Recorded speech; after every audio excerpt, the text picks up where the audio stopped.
अस्सलाम वालेकुम रहमतुल्लाहि व बरकातुहू। मैं इस वक्त साहिवाल डाइवो का टर्मिनल में मौजूद हूँ जी।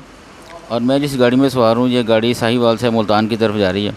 अभी आप देखें, ये गाड़ी जो ही टर्मिनल से बाहर निकली है तो बजाय इसने कि ये लेफ़्ट टर्न करती और आगे जाकर यू टर्न से फिर राइट होकर तो अपनी मंजिल की तरफ जाती, इस ड्राइवर ने यहीं से गाड़ी को राइट साइड पर मोड़ लिया और अब ये वन वे की खिलाफ वर्जी करते हुए जा रहा है।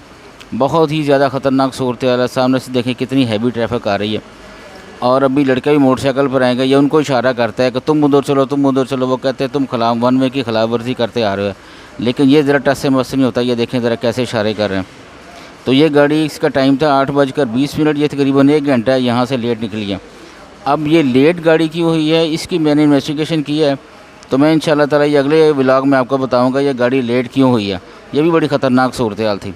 ये देखिए, अब ये वन वे की खिलाफ वर्जी करते हुए दूसरी तरफ ट्रैफिक में जाकर ये मर्ज हो गई है। जज़ाकल्लाह।